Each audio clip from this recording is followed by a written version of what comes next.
Olá pessoal, sejam muito bem-vindos. A aula de hoje, conforme a gente combinou, dedicada aos nonos anos.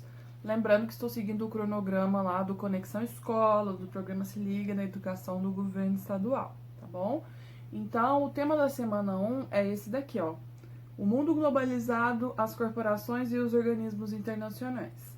Eu vou acompanhando aqui na minha colinha e tudo que eu for vendo aqui, vocês vão vendo aqui na tela, tranquilo? Então vamos lá. O primeiro objetivo dessa aula é a gente entender o que é globalização.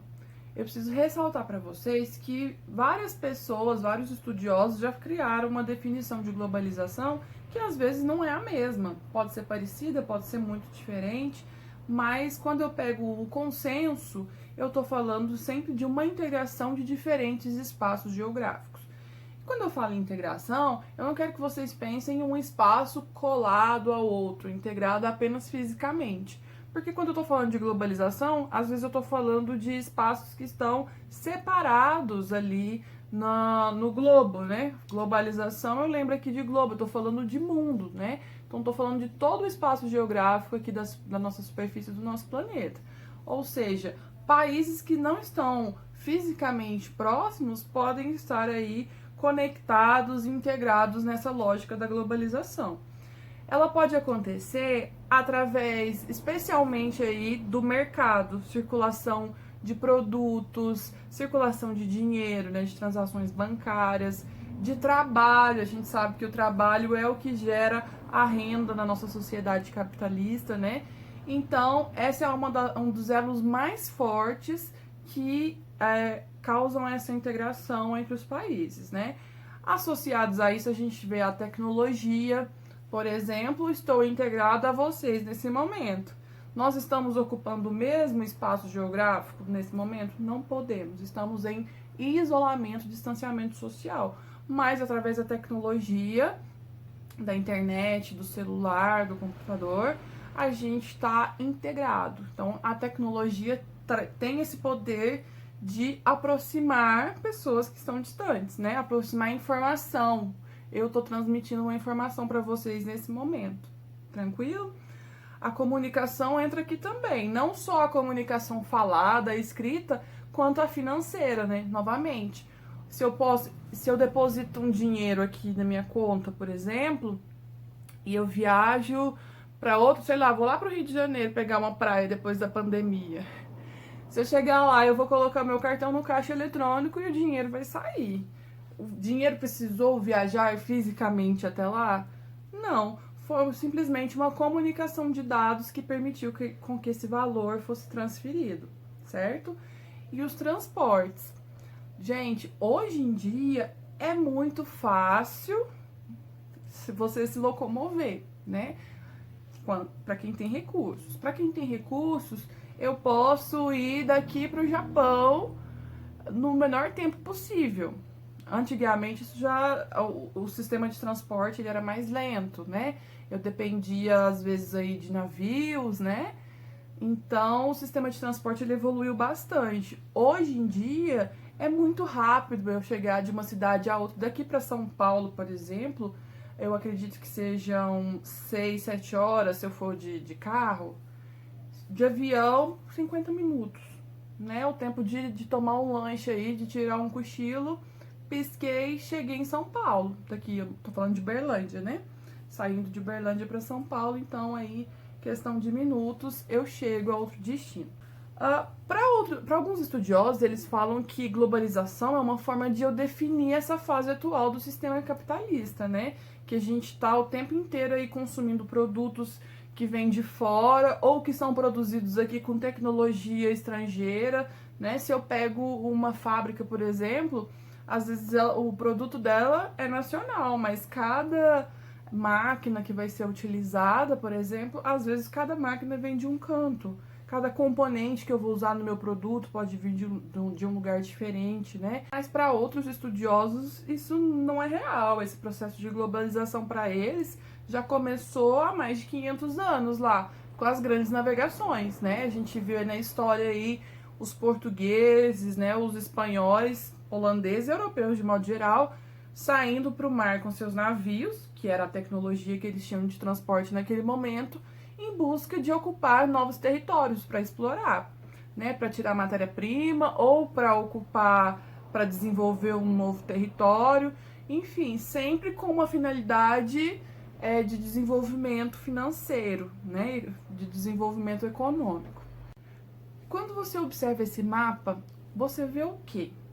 Um mapa do mundo com pontos de luz e alguns raios conectando lugares. Para você, esse mapa poderia facilmente ser sobre o quê? Olha bem para ele. Poderia ser um mapa mostrando rotas de aviões, por exemplo, que sai de um aeroporto e vai para outro. Poderia ser um mapa de ligações entre bancos, de transações bancárias. Poderia, não é? Pode ser tanta coisa, pode ser um mapa de exportação de determinado produto, enfim, ele me mostra uma conexão. Essa imagem, ela é uma imagem que é quase que um símbolo aí da globalização, né? Eu não falei para vocês que são territórios integrados. Se você observar, quase todo ele está preenchido por alguma conexão, seja econômica, seja social, cultural ou financeira. Tranquilo isso daí? Um outro conceito que é importante a gente falar é o de mundialização.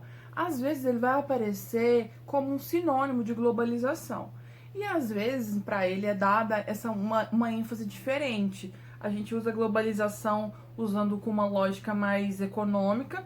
E mundialização a gente fala mais aí quando está associado a hábitos, a cultura, a assimilação cultural. Dá para entender isso? Vamos ver aqui algum detalhe. O maior exemplo que eu posso falar para vocês de mundialização é esse: o Natal.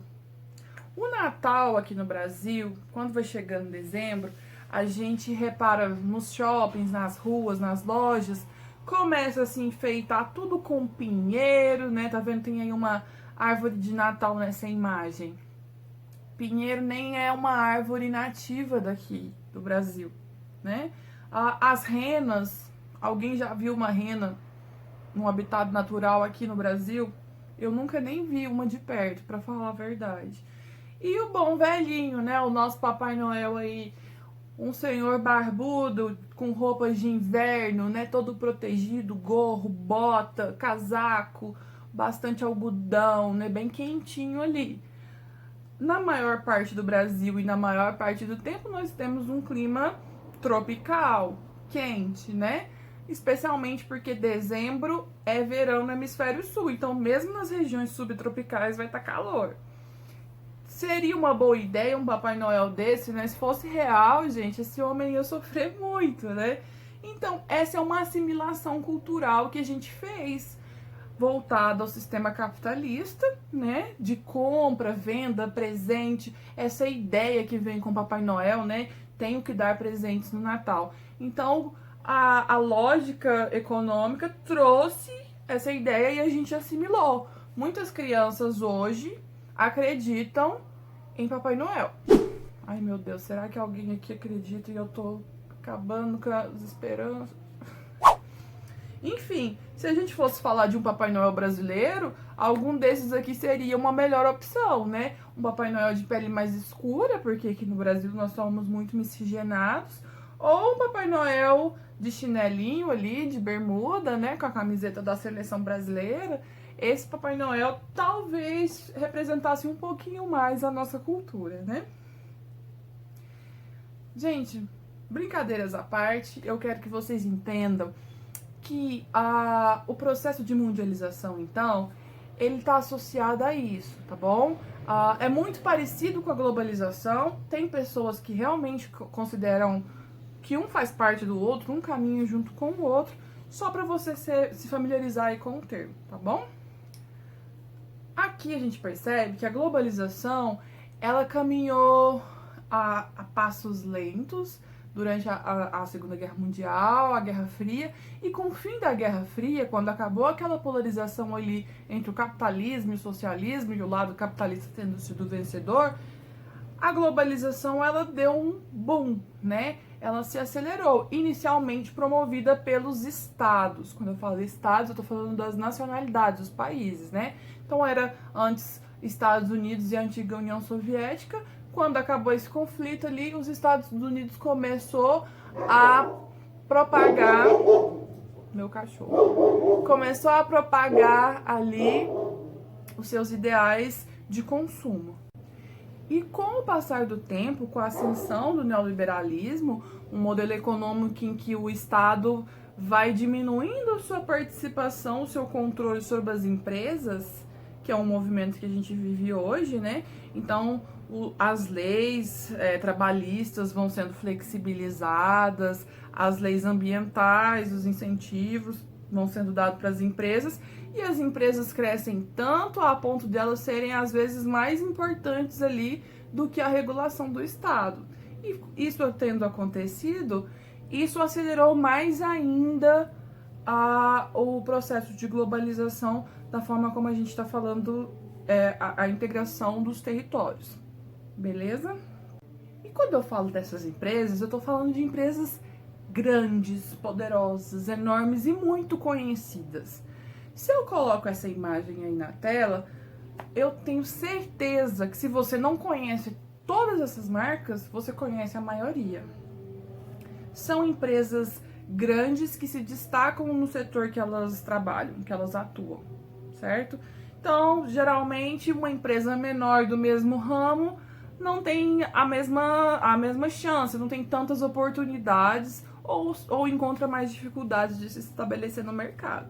Essas empresas são chamadas de transnacionais, que nada mais é do que uma empresa que tem uma sede no seu país de origem e começa a abrir filiais em outros países.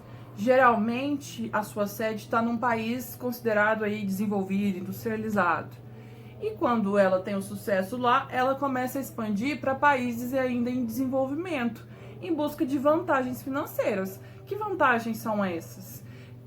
Quando eles vão para países que ainda estão em desenvolvimento, eles vão encontrar mão de obra mais barata, eles vão encontrar recursos naturais mais baratos, uma lei ambiental que não é tão restritiva, ou às vezes nem tem lei, né? Em alguns países ainda a legislação ambiental ainda está sendo formulada, né? Tem países que não se preocupam tanto.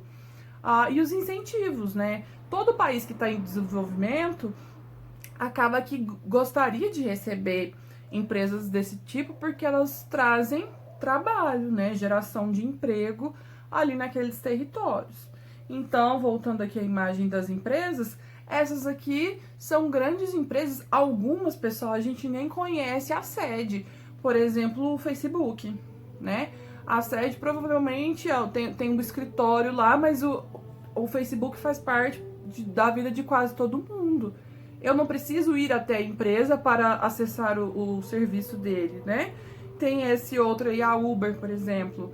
O serviço vem até mim. Eu pego o meu celular, aciono a empresa. Eu não preciso de ter uma loja, um estabelecimento, certo? Essa mundialização, essa globalização, ela tem aspectos positivos e ela tem aspectos negativos. Se é positivo ou se é negativo, depende muito de quem está observando, né? Às vezes o que para mim é positivo, para outra pessoa vai ser negativo. E o que para uma população pode ser negativo, para as empresas que estão ganhando, de repente é maravilhoso, né? Eu destaquei aqui alguns pontos que eu considero como um lado bom, tá? Mas, mais uma vez, quando a gente fala que alguma coisa é boa ou ruim, é um valor pessoal. Mas eu vou explicar para vocês por que eu acho que esses são aspectos positivos. Olha só, primeiro aí, conhecimento da realidade mundial a partir do contato com diversas culturas. A partir do momento que eu posso viajar, que eu posso assistir um documentário feito em outro país, de outra região, eu me permito conhecer coisas que, se essa informação não viesse até mim, provavelmente eu jamais saberia que existia, né? São comunidades, são formas de vida, tipos de alimentação, que a gente só vai conhecer graças a essa comunicação, essa interligação entre os territórios, seja através das viagens, que eu vá lá pessoalmente, ou através da comunicação, da informação que chega até mim, certo? A possibilidade de organizar ajudas humanitárias em caso de catástrofes e guerras. A gente vê direto, tem terremoto, furacão, ou a guerra da Síria, por exemplo, que já está demorando um bom tempo.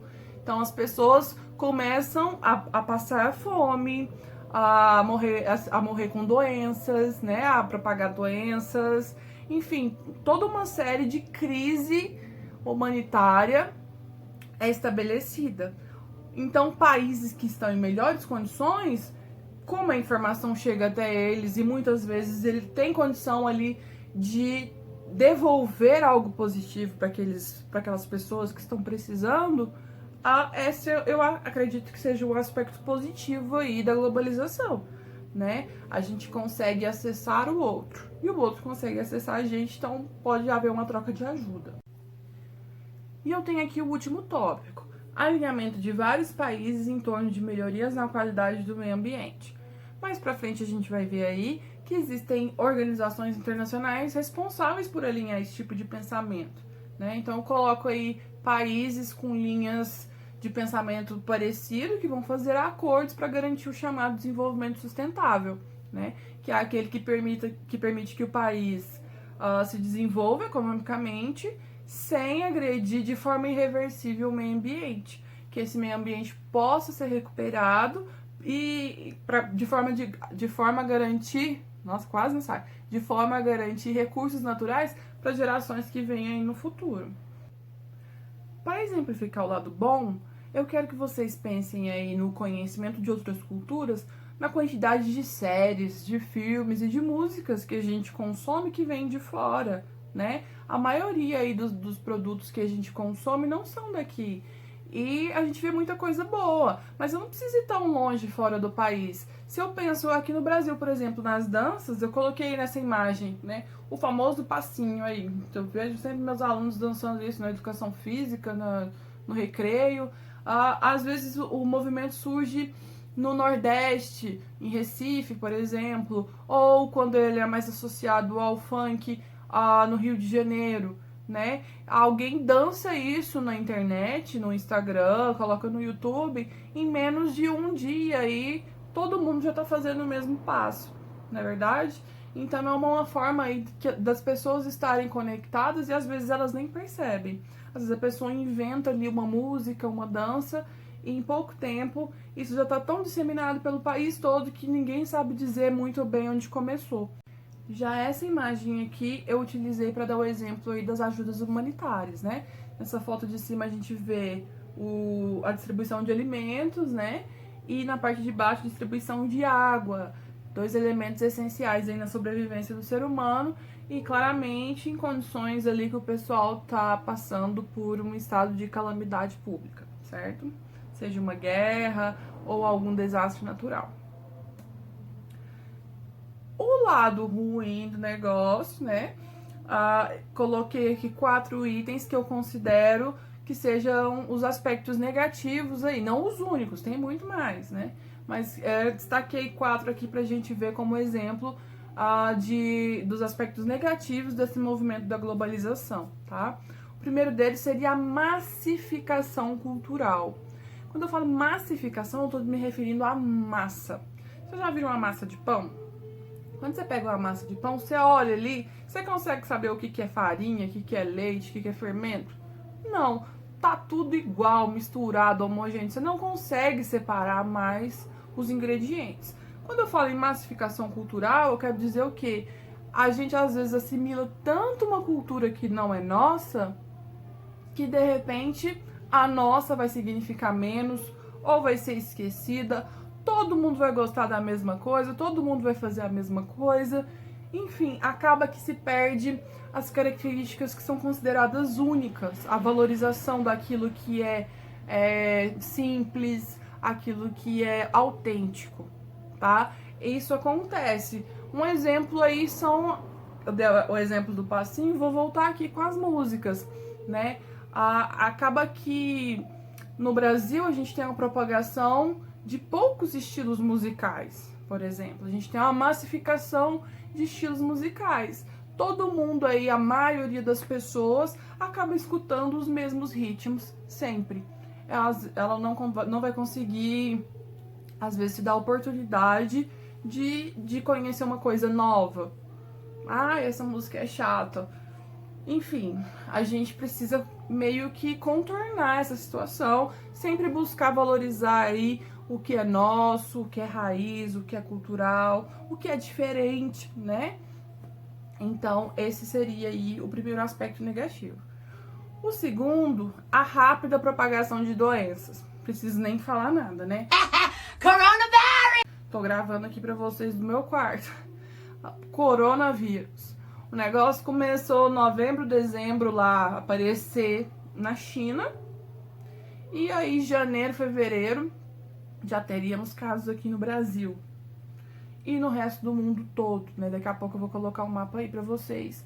Ou seja, olha como nós estamos conectados, não é? Através do quê? Do transporte, especialmente. Pessoas que estavam viajando, pega a doença em um lugar, leva para o outro. Logo, todo o território está contaminado. Aqui no Brasil, os primeiros casos, São Paulo, Rio de Janeiro. Hoje, as pequenas cidades, a gente já consegue identificar casos confirmados, né? Então, esse é um aspecto negativo. Da mesma forma que se espalha cultura, informação e coisa boa, coisas ruins também atravessam as fronteiras, tá bom? A exploração econômica de países em desenvolvimento com poucas compensações. Eu falei que a empresa transnacional vem porque tem várias vantagens, mão de obra barata, recursos naturais baratos, mas às vezes não, na maioria das vezes, todo o lucro, toda a maior parte do lucro que essa empresa adquire não fica no país onde ele está sendo produzido, né? Ele volta para o país que é sede da empresa. E o que fica para trás? São o que a gente chama de ônus, né? O que pode ser até quase que um prejuízo aí. Se a empresa, por exemplo, ela causa alguma espécie de poluição, ela não vai empacotar a poluição e mandar lá para o país dela de origem, né? Vai ficar aqui, aonde estiver sendo produzido. A questão do trabalhador que às vezes não recebe conforme ele poderia estar recebendo, né? Enfim, as explorações acontecem e nem sempre a contrapartida para o país é positiva, certo? E por fim, aí eu coloquei a exclusão digital. Nesse mundo que a gente vive hoje, quem não tem acesso à internet, a gente considera um excluído aí. Essa pessoa, ela vai ter várias limitações. Um grande exemplo é esse momento que a gente está vivendo. Nós temos alunos, grande número de alunos que não têm acesso à internet, às mídias digitais, ou né, não tem um aparelho que transmita. Esse aluno, ele está sendo prejudicado nesse momento, né? Quem está assistindo essas aulas que a gente coloca aqui nas redes sociais, ou que a gente acompanha, né, através da Rede Minas, essas aulas, elas acabam sendo um privilégio para quem está assistindo, né? A gente tem que pensar que tem muita gente que não consegue, tá?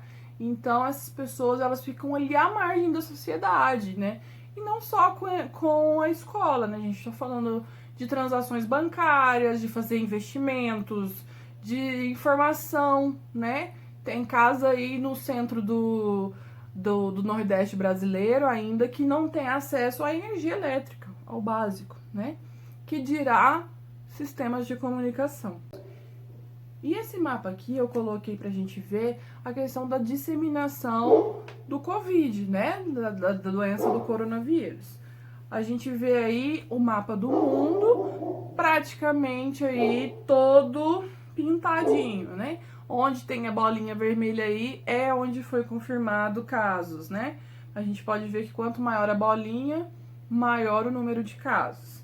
Não é um mapa tão recente, a bolinha do Brasil hoje está crescendo e muito, por isso a gente precisa ficar em casa, higienizar as mãos, usar máscara quando for sair, tudo isso que vocês já estão sabendo, tá? E ter paciência para que isso passe logo, né? Todos os cuidados e paciência.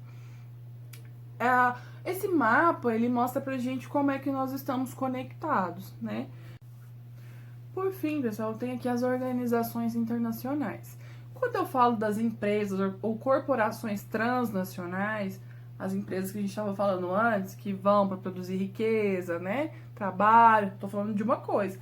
Quando eu falo das organizações internacionais, eu tô falando de entidades que existem aí, ó, para regular a relação entre os países, tá? Geralmente elas existem para estabelecer normas e acordos entre os países que fazem parte delas. Como assim? Aqui, ó, eu coloquei alguns exemplos. Gente, existem várias. Mas eu coloquei aqui alguns exemplos das mais conhecidas. E nem vou falar de todas, porque senão a gente vai ficar aqui muito tempo. Destaquei aí, ó, as que a gente mais tem ouvido ultimamente, que é a ONU e a OMS, tá? A ONU, por exemplo, para você entender o que é uma organização internacional. ONU, Organização das Nações Unidas. Ela foi criada após a Segunda Guerra Mundial e o objetivo principal dela, gente, é manter a paz. Galera tretou lá, brigou, guerreou, tivemos muitos prejuízos, né? O mundo todo, ninguém ganha com uma guerra, mesmo quem acha que ganha, né? Tem muitas perdas, muitas mortes, né? Muitos problemas econômicos, enfim. Chegou-se à conclusão que a gente não pode deixar isso acontecer de novo. Então, cria lá uma organização, chama os países para participar e ali essa organização ela vai acabar mediando conflitos quando surgir, fazendo acordos, esses países assinam.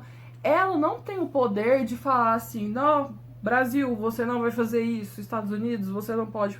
Não, ela não manda nos países, mas ela orienta, tá? Ou, por exemplo, quando um país está com uma ideia muito diferente ali do que o restante do mundo está pensando, ela vai lá, faz uma intermediação, fala, opa, esse país aqui não tá muito certo não, gente. Aí os outros países vão trocando ideia ali, faz uma pressão. Esse seria o papel da ONU, manter a paz e o desenvolvimento mundial, tá? Principalmente através aí da defesa dos direitos humanos, tá, gente? Do meio ambiente também. Temos 193 países que fazem parte. Segundo eles, esse é o tanto de país que existe no mundo, mas tem algumas outras exceções que não estão aí, tá bom? A OMS é tudo que a gente escuta falar agora nessa época de pandemia, né? Porque ela é a Organização Mundial da Saúde.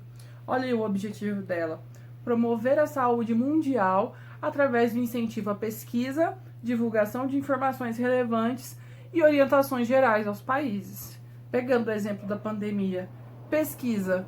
Ela coordena e incentiva vários núcleos que hoje estão pesquisando a vacina e os remédios para combater a doença do coronavírus, por exemplo.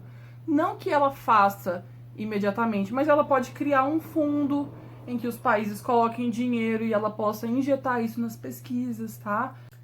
E depois em questão da divulgação das informações, né?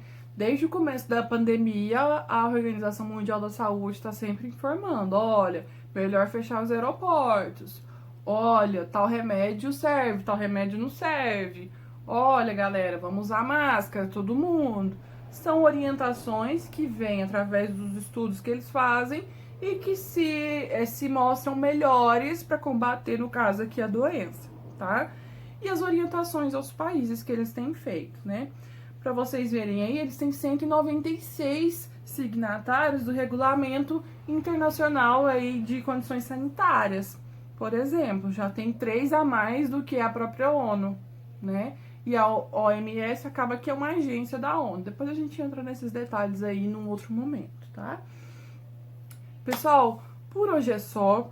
Para os meus alunos eu deixo aqui, ó, a nossa atividade extra. Lembre-se bem, eu preciso que vocês façam as atividades que estão no PET. Pega aí, não são muitas. Depois que você fizer essas atividades, eu recomendo essa leitura e essas atividades extras. A gente corrige na semana que vem. Beleza? Um abraço para vocês e até a próxima aula.